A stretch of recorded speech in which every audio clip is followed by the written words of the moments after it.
오늘 우리가 함께 읽을 하나님의 말씀은 로마서 16장 3절부터 5절까지, 5절의 앞부분까지만 읽겠습니다. 신약성경 261쪽 로마서 16장 3절부터 5절 앞부분입니다. 우리 한 목소리로 말씀을 읽고요. 자막으로도 성경이 나오죠? 네, 그렇게 읽으시면 될 것 같습니다. 로마서 16장 3절로 5절입니다. 시작. 너희는 그리스도 예수 안에서 나의 동역자들인 브리스가와 아굴라에게 문안하라. 그들은 내 목숨을 위하여 자기들의 목까지도 내놓았나니 나뿐 아니라 이방인의 모든 교회도 그들에게 감사하느니라. 또 저희 집에 있는 교회에도 문안하라. 아멘. 모든 것이 하나님의 은혜인 줄로 믿습니다. 아멘. 네, 아멘이시죠. 10월입니다. 올해도 이제 석 달 남았습니다. 세월이 참 빨리 가는데 이 빨리 가는 시간 속에 뭔가 의미 있고 보람 있는 일들을 한다라고 하는 게 얼마나 어려운가 하는 걸 시간이 흘러가면서 더 느끼게 되는 그런 시절인 것 같습니다. 10월의 설교의 주제는 감사입니다. 이번 달에는 제가 1주, 3주, 4주 설교하고 2주, 5주는 박학규 목사님 설교하시는데 제가 본문을 전부 바울 서신으로 다 잡았는데 박 목사님이 보내준 설교 본문도 전부 바울 서신이었어요. 별로 놀라지 않으시네요. 뭔가 생각하는 게 비슷하니까 이렇게 감사에 대한 말씀을 전부 바울 서신 속에서 골랐습니다. 이 말씀들을 통해서 하나님께서 우리에게 감사가 넘치는 삶을 살아갈 수 있도록 은혜를 주시고 더욱더 풍성케 하실 줄을 믿습니다. 오늘 말씀의 제목이 브리스가와 아굴라에게 감사하라. 브리스가는 브리스길라라고 하는 이름을 줄인 거죠. 브리스가와 아굴라 부부입니다. 아내의 이름이 먼저 나왔고 남편의 이름이 뒤에 나왔는데 별로 개의치 마시고요. 브리스가와 아굴라에게 감사하라. 이 제목으로 가로 열고 작은 제목을 붙인다면 만남의 축복을 감사하라. 이렇게 제목을 붙일 수 있겠습니다. 제가 좋아하는 시인 정호승 씨의 20살을 위한 사랑의 동화라고 하는 책에 보면 이런 묵상이 있습니다. 바람이 강하게 부는 것은 널 강하게 하기 위해서야. 바람이 불지 않았다면 넌 뿌리가 약해 어쩌면 금방 쓰러지고 말았을지도 몰라.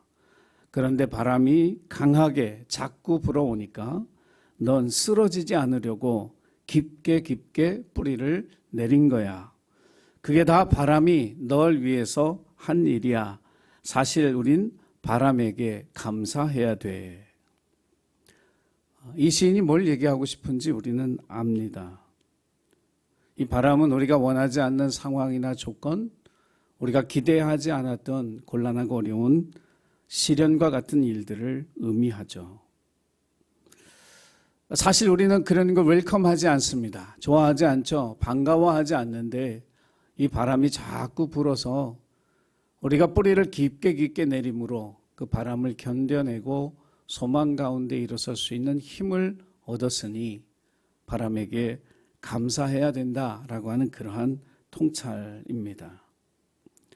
코로나19로 굉장히 어려운 시절을 저희가 1년이 넘게 2년 가까이 보내고 있습니다.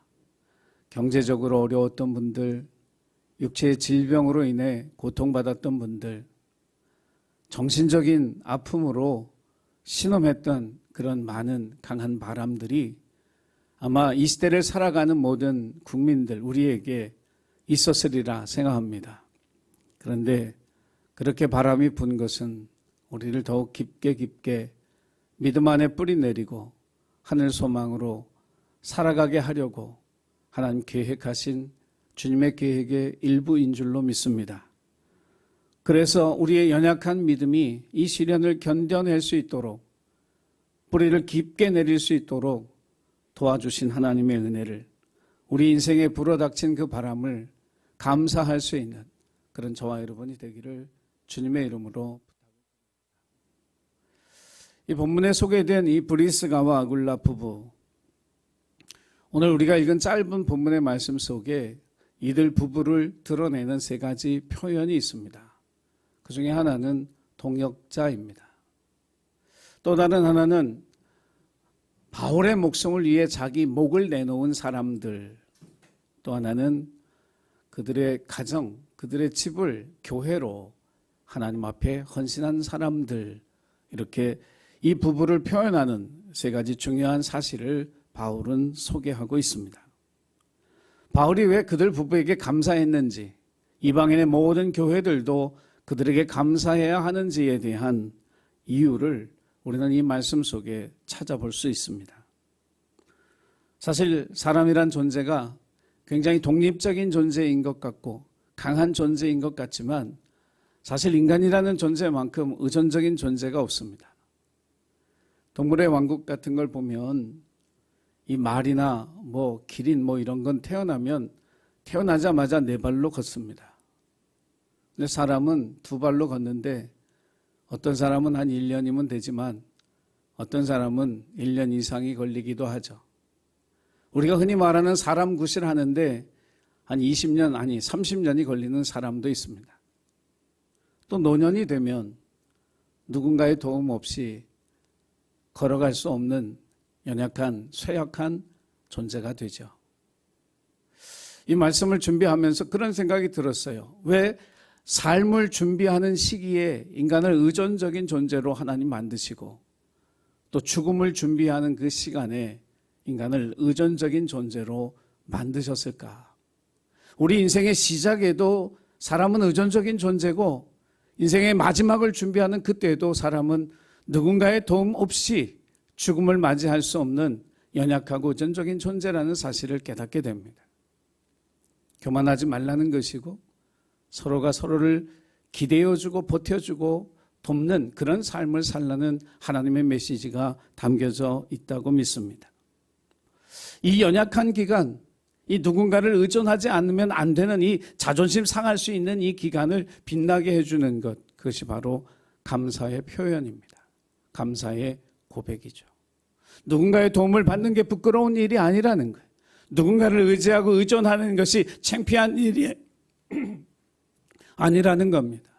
그 시기는 그 어느 때보다 감사하는 시기. 감사를 표현하고 감사를 고백하는 그런 시기가 누군가를 의지하고 기대어 살아가는 그런 시간이라고 하나님 우리에게 말씀하고 계십니다. 바울에게 있어서 이 부부와의 만남은 자기와 이방인의 모든 교회가 감사해야 할 만큼 큰 축복이었습니다. 동역자라고 하는 말은 단순하게 생각하면 같이 일하는 사람이죠. 하지만 헬라어적 의미로 이 본문에서 쓰인 동역자라는 말을 깊이 묵상하면 이 말은 동반자, 즉 길을 함께 걸어가는 사람, 그런 뜻입니다. 인생을 함께 살아가는 사람이죠. 제일 먼저는 부부관계를 생각하게 하겠지만 친구 관계도 있고 부모와 자식 관계도 있고 교회 안에서 만난 지체들 간의 관계도 다 있어서 이것을 사용할 수 있는 단어가 됩니다. 서로를 기대어주고 버틸 수 있는 힘을 공급하는 관계, 이것이 바로 동반자라고 하는 존재입니다. 1994년 11월에 전 미국 대통령이었던 도널드 레이건 대통령은 성명을 발표했습니다. 나의 사랑하는 미국인들에게. 그리고 그 성명에서 무엇을 밝혔느냐 하면 자신이 알츠하이머병, 치매에 걸렸다는 사실을 공개합니다. 그러면서 나는 이제 황혼으로 가는 여행을 시작했습니다. 내가 여러분을 섬길 수 있었던 그 영광스러운 시간에 감사하고 여러분을 축복한다고 그런 성명서를 발표를 했어요. 그리고 한 5년 동안 이 도널드 레이건과 낸시 여사에 대한 이야기는 공개되어지지 않았다가 1998년 7월에 미국의 한 잡지에 이 대통령 부부의 사진이 실렸습니다. 그러면서 낸시 여사는 그 사진을 공개하면서 거기에 써붙이기를 우리의 사랑은 이전에도 그랬고 지금도 특별합니다. 나는 우리 서로를 찾게 해준 하나님께 감사드립니다. 우리가 함께 보낸 46년의 시간은 그가 없었으면 상상도 못했을 세월이었습니다. 레이건 대통령의 치매에 걸려 살아가는 그 인생의 후반기는 낸시 여사라고 하는 사랑하는 아내가 있었기 때문에 그 황혼의 여행이 결코 외롭지도 고통스럽지도 않았던 것입니다. 동반자, 인생의 노년, 추할 수도 있고 정말 연약해질 대로 연약해질 수 있는 그 시간을 빛나게 해주는 존재, 이것이 동반자입니다. 여러분 모두에게 이런 동반자의 만남이 있기를 주님의 이름으로 간절히 축원합니다. 바울과 브리스가 아굴라 부부는 고린도에서 처음 만났습니다. 사도행전 18장에 이들의 첫 만남이 기록이 되어져 있습니다.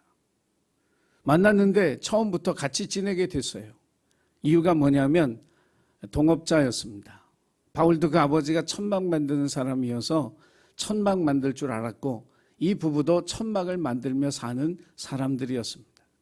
그러니까 자연스럽게 같은 일을 하는 사람들끼리 동업을 하게 되었죠. 원래 이 부부는 고린도에서 살던 사람들이 아니었습니다. AD 49년에 글라우디오 황제가 로마에 있는 모든 유대인들은 로마를 떠나라는 황제의 칙령을 내립니다. 그래서 그 칙령 때문에 로마에 살고 있던 약 2만 5천 명의 유대인들이 각처로 뿔뿔이 흩어져야 했죠. 하루아침에 삶의 터전을 잃고 로마에서 쫓겨난 이 사람들이 이곳저곳으로 흘러갔는데 이 부부는 고린도까지 갔고 그곳에서 사도 바울을 만나게 된 겁니다. 혹시 동업을 해보신 분이 계신가요? 가급적이면 동업하지 마십시오.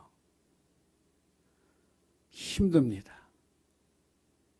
누가 더 많은 이익을 가져가느냐, 이 돈이 걸린 문제에 있어서 이게 친구로 시작했다 왼수로 끝나는 사람들 많이 봤습니다. 어려운 일이죠. 그런데 이 부부와 바울의 이 동업의 관계, 이것이 시작이 되면서부터 이 부부가 변하기 시작했습니다. 사도 바울 때문이었습니다. 이 부부가 가만히 보니까 이 바울은 이 돈에 대한 개념이 달랐습니다. 자기의 만족과 자기의 원하는 것을 얻기 위해 돈을 버는 것이 아니라 이 바울의 생각 속에 이 물질은 하나님의 것이었습니다. 그의 것이라고 생각하지 않았습니다.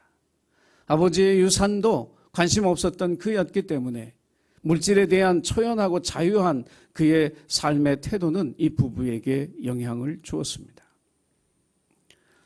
바울이라고 하는 영화를 보면 이 바울의 말년에 이 로마 교회에 아주 중추적인 큰 역할을 했던, 그래서 그곳에 가면 과부와 고아를 돌보고 병자들을 돌보고 그리스도인들의 피난처가 되었던 큰 저택이 있는데 이것이 브리스가와 아굴라의 집이었습니다. 그곳에서 사람들은 무료로 음식을 대접받고 안전한 피난처를 얻었습니다. 이 브리스길라와 아굴라 부부의 이 사역, 이 구제와 긍휼의 사역의 기초는 사도 바울에게서 받은 영향이었던 것입니다. 따지고 보면 같이 천막 만드는 사람 만나서 천막 많이 팔아서 많은 돈 번 게 축복이다? 아니요. 이 사람들에게는 사도 바울을 만난 것이 복이 되었습니다.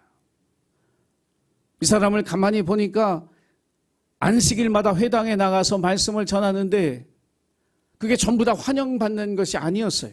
어떤 사람들은 그 말씀을 듣고 은혜를 받았지만 또 어떤 사람들은 그에게 비난하고 그를 미워하고 그에게 분노를 쏟아내기도 했습니다. 돈도 생기지 않는 일이에요. 명예를 얻을 수 있는 것도 아니었는데 그는 그 일을 천막 만드는 일보다 더 귀하게 여기면서 매 안식일마다 복음을 전하는 일에 혼신의 힘을 다했습니다. 그의 태도가 이 부부의 삶에 영향을 미쳤습니다. 처음에는 동업자로 시작했는데 후에는 동역자가 되었고 더 나중에는 동반자가 된 것입니다. 이런 선한 영향은 바울이 이 부부에게만 끼친 것이 아니라 이 부부도 바울에게 영향을 주었습니다. 사도행전을 읽어보면서 우리가 깨닫게 되는 것은 뭐냐면 이것이 사도 중심의 전도 사역에서 어느 날부터 평신도 중심의 전도 사역으로 전환되어지기 시작했다라고 하는 거죠. 사도 바울은 이 부부를 전도해서 예수 믿게 하고 구원받게 하고 그리스도인으로 살게 하는 것이 목적이 아니었습니다. 이 부부가 더 성장해서 하나님의 말씀을 가르치는 사람이 되고 교회를 세우는 사람이 되고 교회를 이끌어가는 지도자가 되어지는 것까지 하나님 앞에 기도하면서 이 부부를 성장시켰습니다. 마틴 루터가 성경을 사제들에게서 빼앗아서 평신도들에게 돌려주었다면 사랑의 교회, 그 옥하는 목사님의 꿈은 목회자들이 전담하고 있는, 목회자들이 전력을 다하고 있는 이 사역을 평신도들에게 돌려줘야 한다는 그런 비전을 가지고 기도하며 목회를 하셨던 분입니다. 이 영향은 바울에게서 온 거예요. 사도행전 18장 24절 이하에 보면 아볼로라고 하는 사람이 등장하는데 이 사람은 이집트의 알렉산드리아 출신으로 이 성경에 대해서 능통한 사람이고 예수를 일찍 알았고 그 예수를 전하고 가르치는 일에 열심인 사람이었습니다. 고린도에 와서 그가 전하는 복음을 들으면서 이 부부가 가만히 보니까 이 아볼로는 성령의 세례를 몰랐어요. 요한의 세례는 알고 있는데 성령 세례를 모르고 있다는 사실을 알았어요. 그래서 이 부부가 그를 부릅니다. 사도행전 18장 26절이에요. 우리 같이 그 말씀을 한번 읽어보겠습니다. 시작. 그가 회당에서 담대히 말하기 시작하거늘 브리스길라와 아굴라가 듣고 데려다가 하나님의 도를 더 정확하게 풀어 이르더라. 사도에 필적할 만큼 지위가 있는 성경에 능통한 이 사람을 이 부부가 데려다가 더 정확하게 풀어 가르쳤다고 성경은 기록하고 있습니다. 한 사람의 사역자를 더 하나님 앞에 합당한 사역자로 세우는 일을 위해 쓰임받은 것이 이 부부였던 것이죠. 바울과 브리스가와 아굴라 부부는 요즘 말로 하면 서로 윈윈한 거죠. 많은 심리학자들이 인생을 살아가면서 우리가 수없이 많은 만남을 갖는데 가장 이상적인 만남이 뭐냐? 서로를 세워주고 성장시키는 만남이다. 이렇게 얘기합니다. 가장 복된 만남이 뭐냐? 서로를 세워주는 것, 서로를 성장시켜주는 것. 이것이 가장 복된 만남이라고 하는 거예요. 그러나 대부분 우리가 세상을 살면서 경험하는 우리의 만남은 첫 번째 만났던 그 만남, 거기에서 멈춰져 있습니다. 우리는 더 나은 남편이 돼야 한다거나 더 나은 아내가 돼야 한다거나 더 나은 부모가 되고 더 나은 자녀가 돼야 한다는 이런 일에 그렇게 큰 관심이 없습니다. 그러면서도 마음 한구석에서는 저 사람이 더 나은 사람이 되었으면 좋겠다. 내 자녀가 더 나아졌으면 좋겠다라는 생각을 하죠. 틀린 겁니다. 하나님 우리에게 그렇게 만남을 가지라고 말씀하신 적이 없습니다. 서로의 성장을 돕는 그런 관계를 맺으라고 말씀하고 있습니다. 서로에게 긍정적인 변화가 일어나도록 도와야 한다는 거죠. 이것이 우리에게 만남을 주신 하나님의 뜻이고 하나님의 축복인 줄로 믿습니다. 하나님이 그것을 원하고 계셔요. 2015년 5월에 셰릴 샌드버그라고 하는 페이스북 최고 운영자, 경영자, CEO는 아니고요. 이 셰릴 샌드버그라고 하는 여인이 있습니다. 이 여인의 남편이 세상을 떠났어요. 데이빗 골드버그라고 하는 사람인데 이 사람이 불의의 사고로 세상을 떠났습니다. 하버드대 출신으로 야후의 부사장으로 재직했었고 2009년에 온라인 설문조사 서베이 몽키라고 하는 회사의 최고 경영자가 되면서 그 회사의 자산을 20억 달러에 이르도록 그 회사를 성장시킨 사업가였습니다. 불의의 사고로 세상을 떠나요. 그가 죽은 다음에 많은 그에 대한 추모의 기사들이 쏟아져 나왔습니다. 그 많은 기사들의 주요한 내용은 뭐였냐면 그가 굉장히 가정에 헌신적이었고 그 아내에 대해서 헌신적이었던 남편이었다는 이야기였습니다. 아내가 이 페이스북에 관계하기 시작하면서 이미 사업에 성공했던 이 사람은 자기의 우선순위를 적극적으로 조정합니다. 퇴근 시간을 정확히 지키고 저녁을 아이들과 함께 먹는다는 원칙을 세워서 저녁 식사를 꼭 아이들과 함께 자기가 준비해서 먹었습니다. 아이들이 잠든 후에는 아내가 회사 일을 할 수 있도록 모든 가사를 다 자기가 했고 심지어 이 아내는 기저귀를 어떻게 갈아야 할지 몰라서 남편이 가르쳐 줄 정도로 그렇게 전념할 수 있도록 도와주었죠. 이 여인의 성공은 남편의 적극적인 지지와 협력 덕분에 이루어졌던 일입니다. 남편이 세상을 떠나고 난 다음에 셰릴은 그런 얘기를 했어요. 이 부부의 동반 관계에 대해서 뭐라고 얘기했냐면 우리는 늘 결코 50대 50은 아니었다는 거죠. 부부간의 완전한 평등, 이거는 정의하기도 어렵고 지속하기도 어렵다는 거예요. 우리는 시계추처럼, 앞뒤로 가는 시계추처럼 서로에게 때로는 내가 양보하고 때로는 그가 양보하고 그렇게 할 수 있도록 서로를 배려했다는 것이죠. 우리가 만나는 모든 만남의 그 관계가 행복하게 지속되려면 가장 중요한 것은 뭐냐면 서로가 더 나은 사람이 될 수 있도록 돕는 것입니다. 이것이 있을 때 서로의 관계가 행복하게 오래 지속될 수 있다라고 하는 사실이에요. 가만히 생각해 보면 바울은 평생을 독신으로 살았던 사람입니다. 브리스길라와 아굴라는 부부로 살았죠. 독신으로 살던 사람과 부부로 살던 사람이 만났어요. 서로를 이해하기 쉬웠을까? 어려웠을 거라고 생각해요. 하지만 그들은 서로에게 선한 영향력을 끼쳤습니다. 이들 부부는 바울을 만나서 복음을 들었고 예수를 영접하고 바울의 사역을 자기들의 목숨을 걸고 열심히 도왔습니다. 그들의 가정을 내놔서 그들의 가정이 예배의 처소가 되고 구제와 궁유를 베푸는 그런 장소가 되도록 오픈했습니다.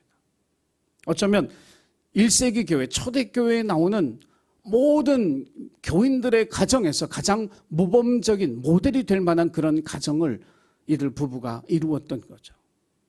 오늘 우리 시대의 문제, 우리 청년들에게 우리 어른들이 못해주는 문제는 모델이 없다는 거예요. 모델을 보여주지 못한다는 거예요. 따르고 싶은, 배우고 싶은 모델이 없다는 거예요. 너무 안타까운 일이에요. 아직 대선은 내년 3월인데 대선을 준비하는 이런 일련의 과정들을 보면서 난장판이 따로 없구나. 난장판이 따로 없다는 생각이 들었습니다. 이제 우리는 어떤 환경을 만들었냐면 어떤 사람이 대통령이 돼도 우리 국민이 다 존경하는 대통령은 이제 가질 수가 없습니다. 절반은 싫어할 테니까, 인정 안 할 테니까. 여러분, 지도자의 책임은 뭐냐면 공동체를 성장시키는 거예요. 그런데 지도자는 완성된 사람이 절대로 아닙니다. 완벽한 사람이 절대로 아닙니다. 국민들에게도 뭐가 필요하냐면 인내가 필요해요. 기다려줘야 되거든요. 성장을 위해서 기다려줘야 되거든요. 근데 우리는 안 기다려요. 못 기다리죠. 그러니까 안 기다려주는 걸 아니까 뭔가 업적을 빨리 만들어야 돼요. 그러다 보면 실수하고 그러다 보면 문제 생기고 그걸로 구설수가 되고 그래서 계속 비판받고 끝날 때까지 여론조사 이거에 매달려서 정말 하고 싶었던 그런 일들을 못하는 경우가 얼마나 많은지 몰라요. 여러분, 모든 관계 속에서 그 사람의 성장을 돕기 위해서 우리에게 필요한 한 가지 태도는 기다려주는 거예요. 인내하는 거예요. 참아주는 거예요. 오래 지켜봐 주는 거예요. 이것 없이는 불가능해요. 조급한 마음으로는 이게 안 된다라고 하는 거죠. 두 가지 질문을 드리고 싶어요. 첫 번째는 올해 당신에게 선한 영향력을 끼쳐준 사람은 어떤 사람입니까? 당신이 성장하도록 도왔던 사람은 누구입니까? 이걸 묻고 싶고요. 다른 하나는 당신은 올해 어떤 사람의 성장을 도왔습니까? 어떤 사람에게 선한 영향력을 끼쳐 그 사람이 더 나은 사람이 될 수 있도록 도왔습니까? 사람은 모든 관계에서 서로에게 늘 긍정적이지 않아요. 아무리 좋았던 관계도 하루아침에 냉랭해지고 원수 같은 관계가 될 수 있다는 걸 알아요. 저도 목회하면서 그런 건 많이 경험했어요. 그런데 그걸 상처라고 생각하면 아픔이 되고 고통이 되고 좌절이 되고 실패가 되고 주저앉는 일이 되지만 한 나무가 성장하는 데 있어서는요, 따뜻한 햇볕도 필요해요. 적절하게 내리는 시원한 빗줄기도 필요하지만 추위도 필요하고 바람도 필요하고 비가 내리지 않는 메마른 시간들도 필요한 거예요. 이 모두가 나의 성장을 돕는 일이에요. 내가 원하고 바라고 내가 기대하던 것들이 이루어진 것만이 나를 성장시키는 것이 아니라 내가 원하지 않는 것들도 나를 성장시키는 양분이 되어줄 수 있음을 기억하시기를 바랍니다. 우리가 살면서 겪어봤잖아요. 부부관계가 늘 긍정적이던가요? 부모-자식 관계가 늘 긍정적이던가요? 친구관계가 그렇던가요? 교회 안에서 지체들과의 관계가 그렇던가요? 목회자와의 관계가 그렇던가요? 사실 그 관계 속에서 기쁨을 얻는 것보다 실망할 때가 더 많이 있고 상처를 받을 때가 더 많이 있죠. 그러나 여러분, 우리의 삶에는 긍정적인 것만이 우리를 성장시키는 요소가 아니에요. 부정적인 것들도, 우리가 원하지 않는 것들도 우리를 성장시키는 요소임을 믿음으로 바라보고, 우리의 감사가 나에게 잘해준 사람들에게만 있는 것이 아니라 나를 더 성장시키기 위해서, 강하게 하기 위해서 때로는 책망하고 꾸짖고 비난했던 그 사람들에게도 그 감사를 고백할 수 있는 용기가 저와 여러분의 삶 속에 있기를 주님의 이름으로 간절히 부탁을 드립니다. 브리스가와 아굴라의 부부의 이야기를 생각하면서 이제 우리가 앞으로 살아가면서 우리가 어떤 본보기를 우리 자녀들에게 또 믿지 않는 사람들에게 우리 가정을 통해 나의 믿음을 통해 보여줄 수 있을까? 이것을 깊이 고민하는 저와 여러분이 되기를 간절히 소원합니다. 우리가 그렇게 노력할 때 우리의 모습이 언젠가 어떤 사람의 인생에 전환점을 만드는 아주 놀라운 계기가 되어질 수 있기 때문입니다. 제가 맥스 루케도 목사님 되게 좋아합니다. 동영상도 가끔 이렇게 보면서 그분의 설교를 듣습니다. 거친 세상에서 실패했거든. 좋은 생각에서 나온 책이 있는데요. 이 사람이 이제 고등학교 때 텍사스의 그 유전 공사하는 이쪽에 가서 파이프라인이 묻는 아르바이트를 하게 됐대요. 아직은 어린 학생이지만 알바 현장에 가서 그 노동자들과 함께 어울려서 이제 그곳에서 알바를 하는데 이 환경이 그렇잖아요. 그 노동자들의 환경이 신실한 믿음의 사람이 거기 간다 할지라도 그렇게 되겠어요. 담배 피고 술 마시고 일 끝나면 도박판 벌려지고 막 어두컴컴한 담배 연기 자욱한 그런 환경에서 그냥 하루를 또 이렇게 저녁을 쉬고 그 다음날 일하고 하는 이런 것들이 반복되어진 그런 환경 속에 놓여진 거죠. 근데 그의 매니저, 그의 팀장은 아주 신실한 그리스도인이었대요. 그 속에서도 아주 정직하고 진실하게 설계도를 아주 꼼꼼히 관찰하면서 자기에게 주어진 그 일을 정말 아주 세밀하게 세심하게 해나가는, 꾸준하게 해나가는 그런 사람.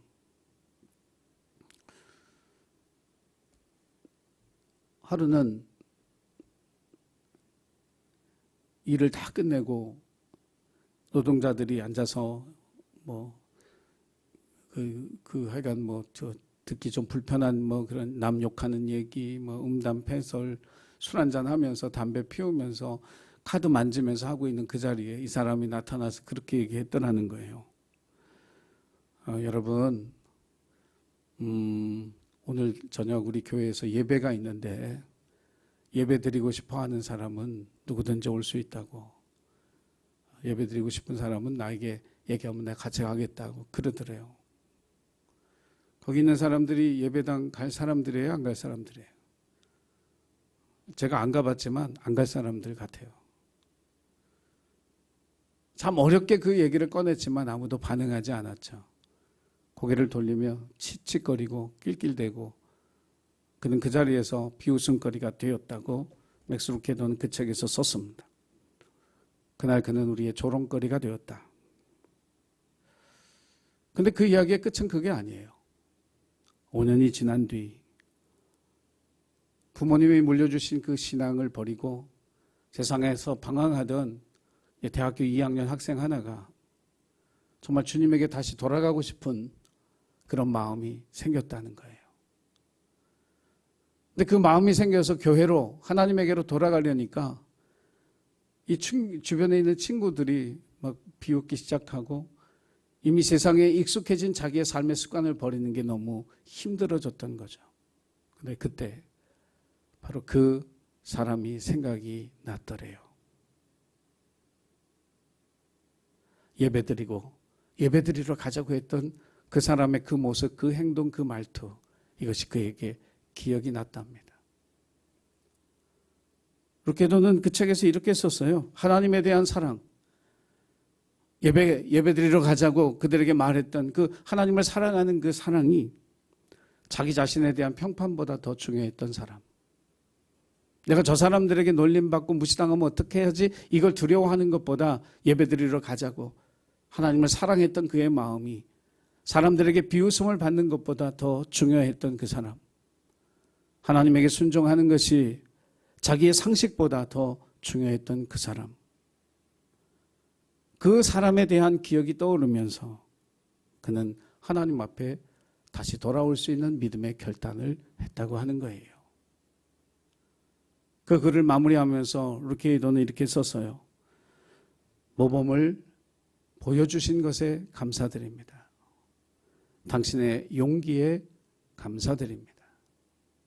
그것은 오래전에 있었던 한 짧은 순간의 행동이었지만 그것이 한 사람의 삶에 깊이 남아서 하나님에게 돌아오는 믿음의 결단을 가능하게 한 힘이 되었던 것이죠.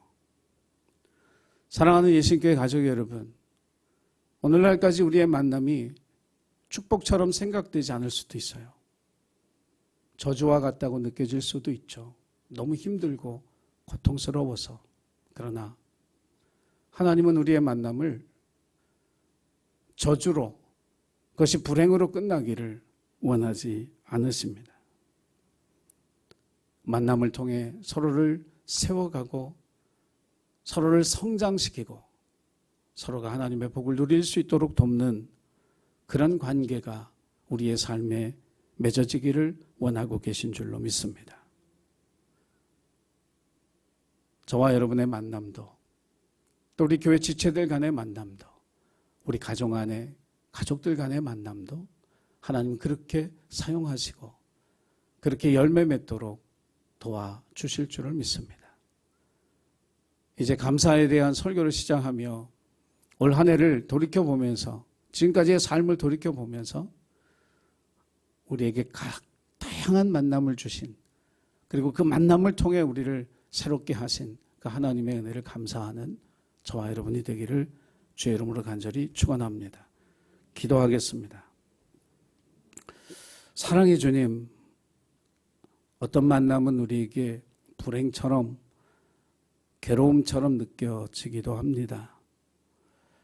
우리가 성장하기 위해서 그런 만남도 필요하기에 하나님이 허락하셨다면 믿음으로 감사할 수 있는 저희들 되기를 간절히 원합니다.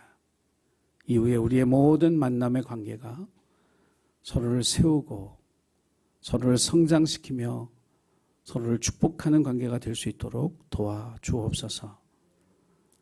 무엇보다 주님과의 만남을 감사함으로 고백하며 이 기쁨과 이 감격을 이 세상 모든 하나님을 알지 못하는 사람들과 나눌 수 있는 저희들 되게 하여 주옵소서. 감사드리며 예수님의 이름으로 기도하옵나이다. 아멘.